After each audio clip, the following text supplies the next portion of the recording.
Elevation. Cool and Dre. Big blunts, dope boys wanna smoke with me. Now we ride double M's through the whole city. Niggas talking down, but they always feel me. A 9-figure nigga, all I wanna talk is business. I seen a big mouth get a closed casket. Self-made, took over the whole racket. A kilo after kilo, see who moved them. What's going on, YouTube? Welcome back to Goofy Investing, where we talk about investing in the stock market. Join me on this journey. Follow the channel as you see me scale to $1 million. We're going to see how long that takes. A very small channel. Welcome to the underground. Okay, right to it. ADMA, Q3 earnings. We're going to go through the earnings. Boy, do we got a lot to talk about. All right. So I'll try to make this as quick as possible, but probably going to be one more of the longer side of the videos. Hope everybody's enjoying their weekend, by the way. Okay, so I've reviewed the conference call, the earnings call, and I've discovered a lot of things about this company, and it's made it to where I had to rerun models. I had some price targeting models on this thing, but I had to do more research. And with this earnings discovery on a lot of intellectual IP, infrastructure, margins, I reran the models, and we're going to go through this later in the video. Okay, so conference call went good. One thing that I like is that they addressed the auditing issue that a lot of shareholders have been, quite frankly, a little bit panicked about. But due to this addressing of the auditing issue, their auditor just pretty much retired. And this happens. They had one of the smaller firms auditing them. So they're going to one of the big four auditing firms. Now, this is probably going to come with a premium, but as a shareholder, if I was a shareholder, I'd be more comfortable with this, being that you don't have to worry about someone retiring on you or some of the matter or what have you. So that's good. There's no issue with the auditing. They're going to the big firm. Current auditor just retired. And according to guidance, they are on track to file their 10K at the prescribed time or the prescribed deadline, which I believe is March 3rd of 2025, or at least that's what the CEO believes. And that's probably accurate, all right? So, or the CFO as well. So, what are some things that I've learned about the earnings, about the company through the earnings? Okay, so ADMA, their plasma commodity product, which they shift to a medication form for autoimmune patients, if you will. The infrastructure is all U.S. based. They have 10 donor centers, and they do not have plans to increase from 10. They believe that 10 is a good number to afford for their future scale.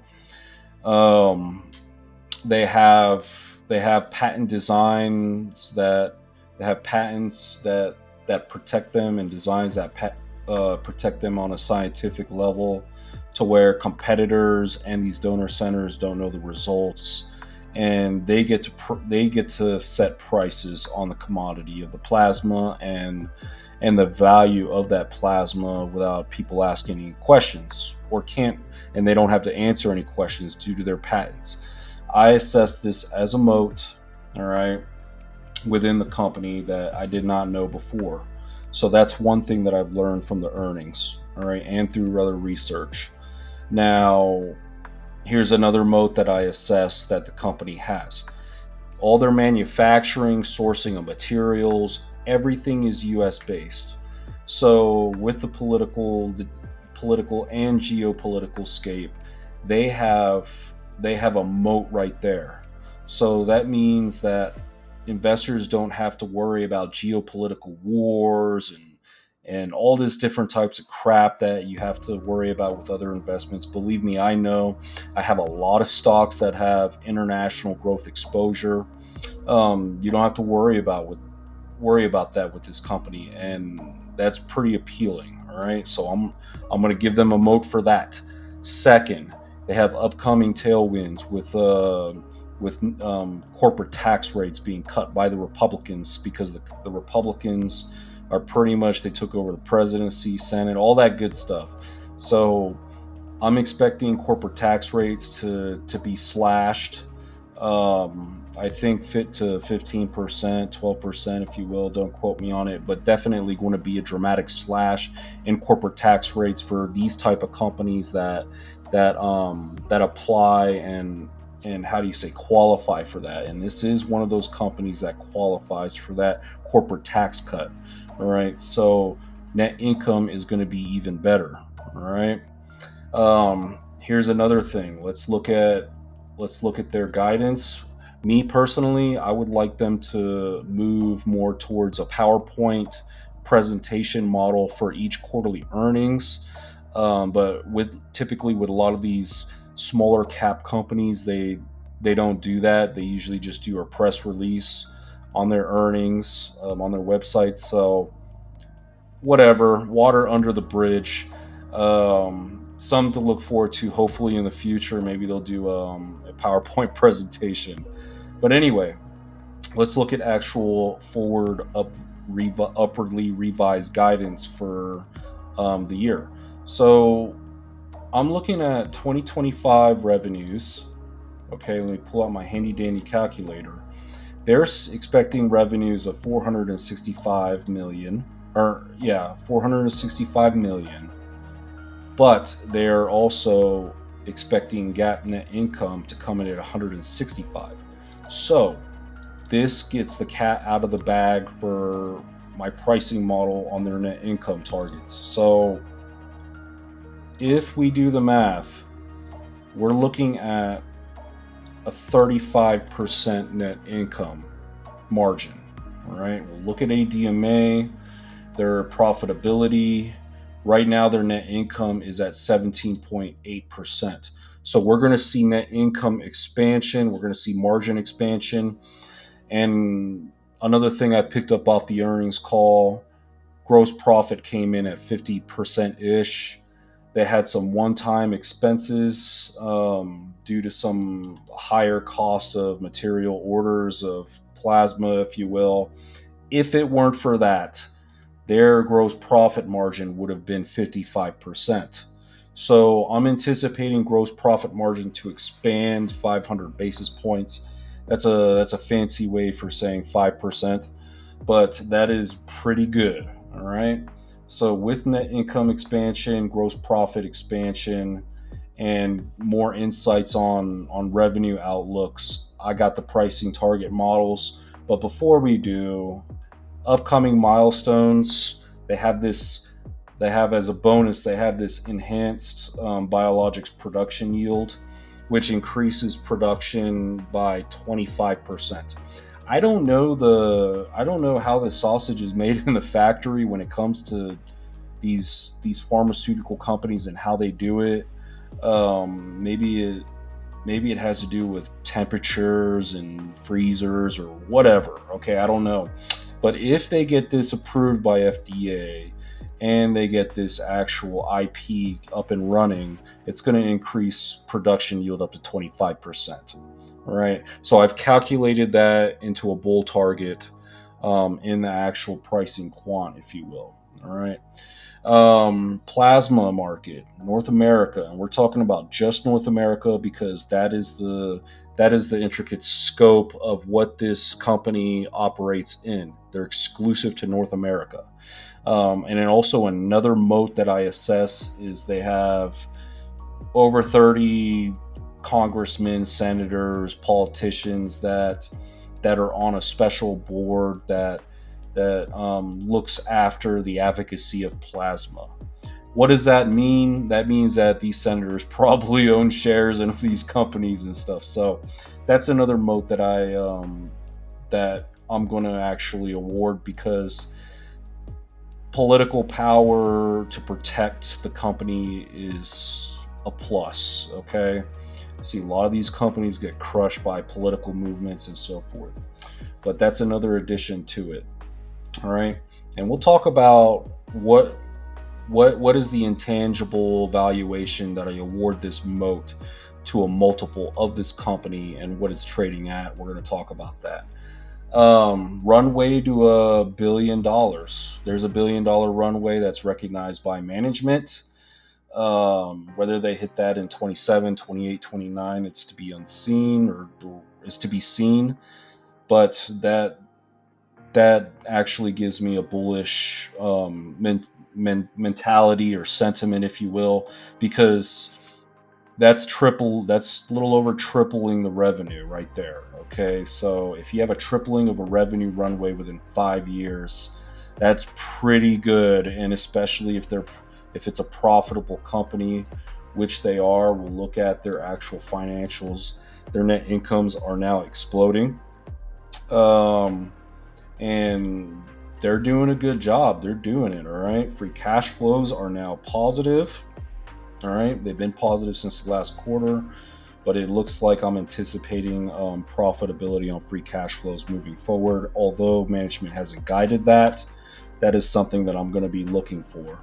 All right, so conference call is good. Analysts, they're pretty much on board, but they're a little skeptical about donor capability. Donors are the life of this company and its growth.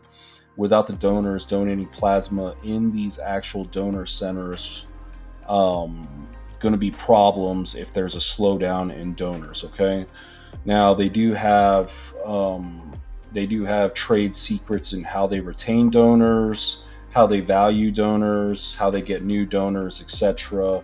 And they don't, and once again, they don't intend to increase over 10 donor facilities. So I believe that's a good thing, because that's not CapEx that's going to be leaving out of the company to increase infrastructure. So they're good with infrastructure. The infrastructure is built out and positioned for growth for the $1 billion revenue runway.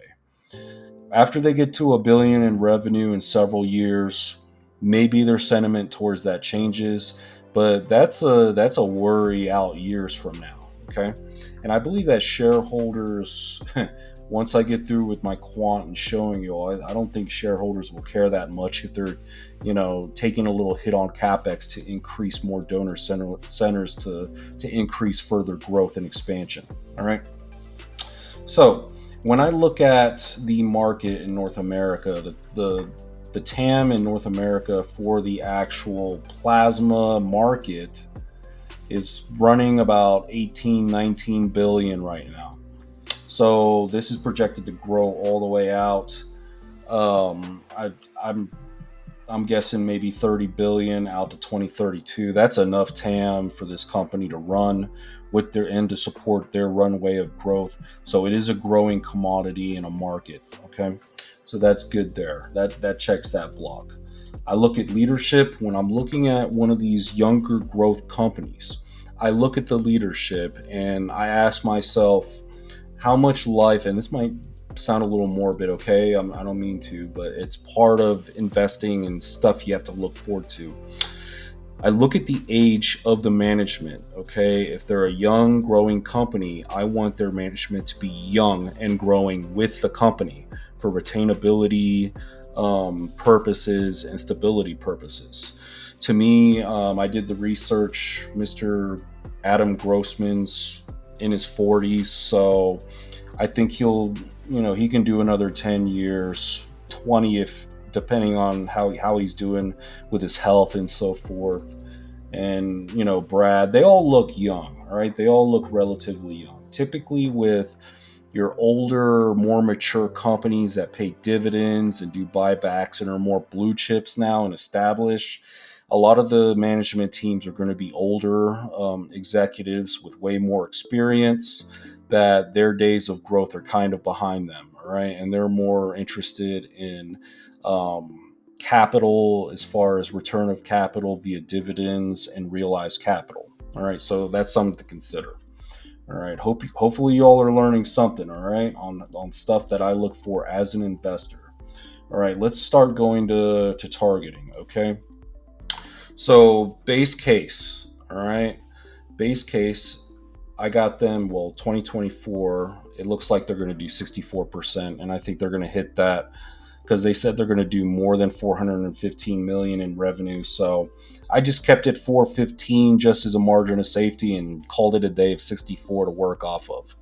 That small little variance will provide a margin of safety for future projections into these years that I'm about to do.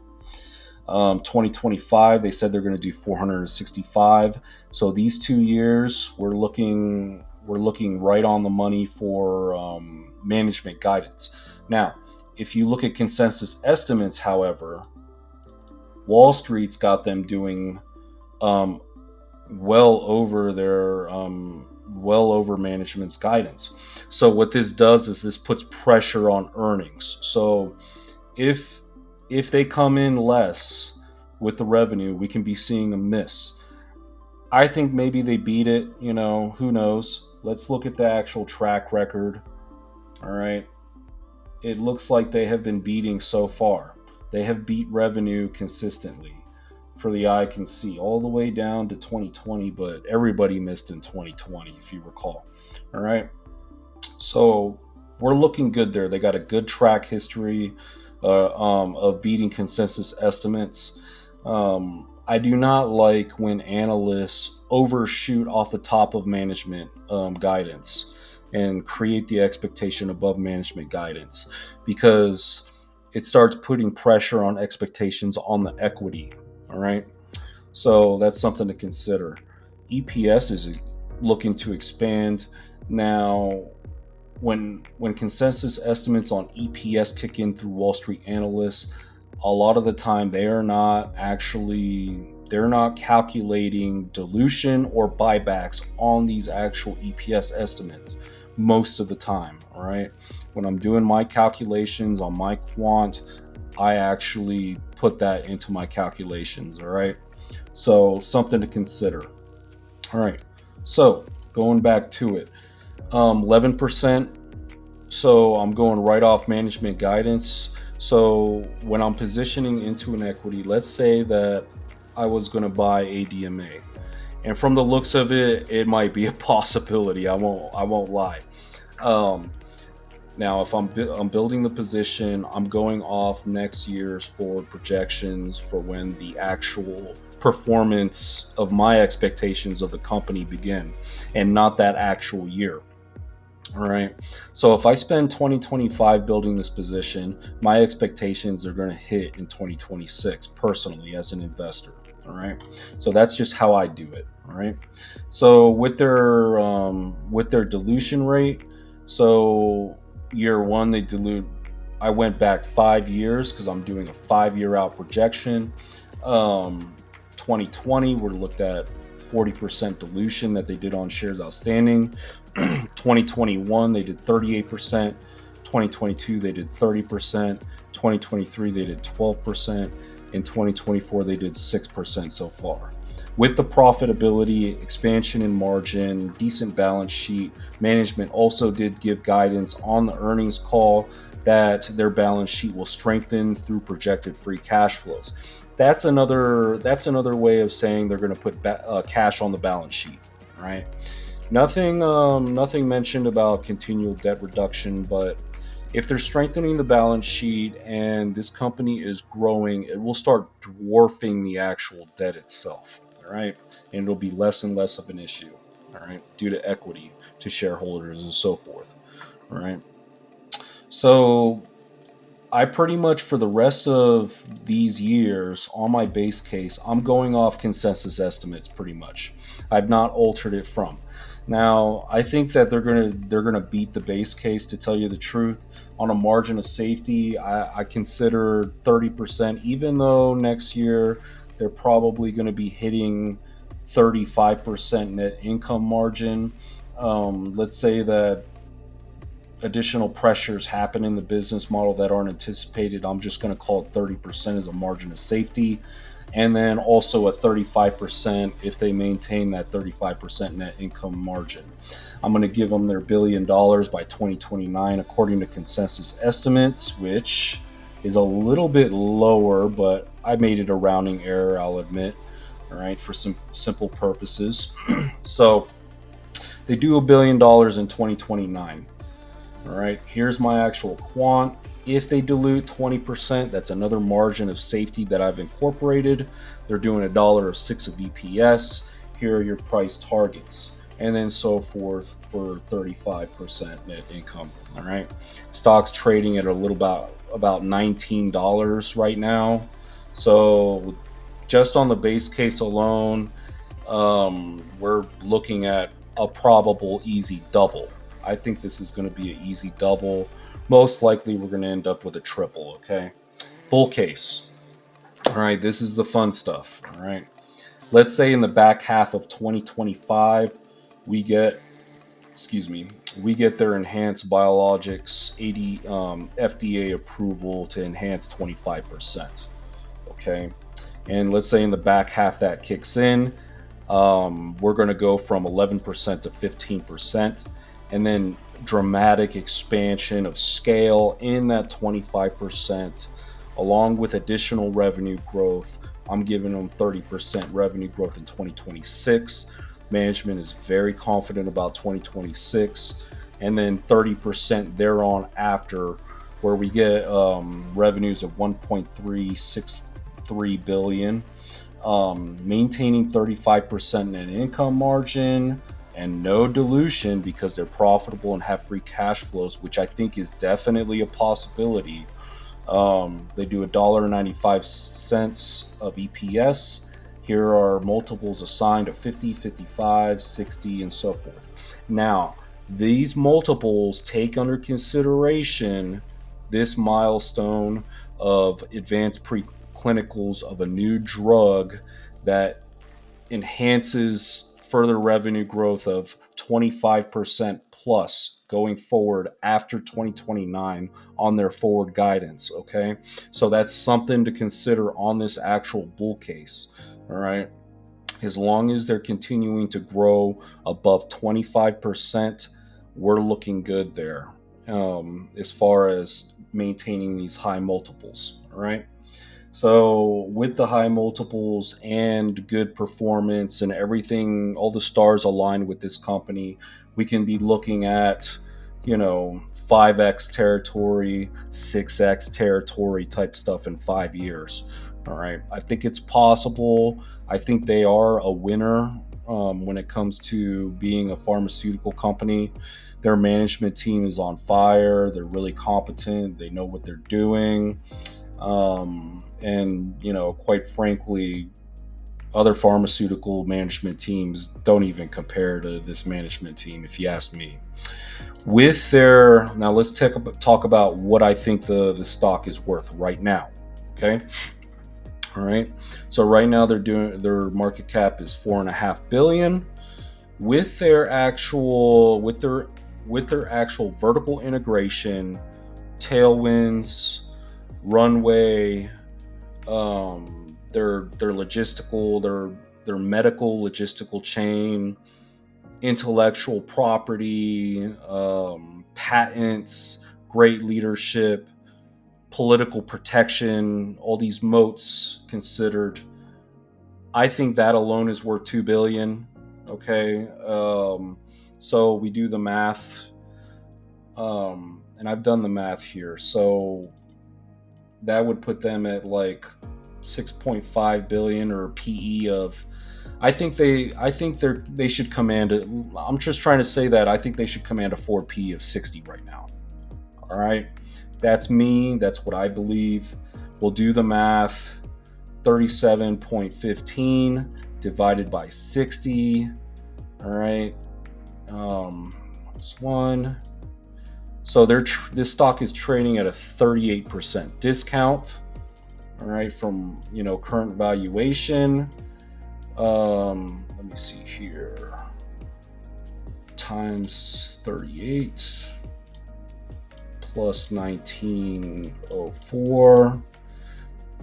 I think stock right now is worth $26, a little over $26. On the day, let me see, on the 5-day, we're down about 18%. When they reported analysts and market makers put them at $23.50 ish. So I'm a little above market makers on the valuation, but market makers are kind of in the same ballpark of what I think. I think the market and me is pretty much close, okay, on this one. All right. So if you're long term and you believe in this company, this is a buy the dip opportunity. I'm thinking about coming into this position, but I have other positions to build out. We see strong support here in the high 18s in this $19 arena. I think maybe earnings happened and the market will kind of cool off the hype. Maybe we can revert back down to $16, $17 as a possibility. All right.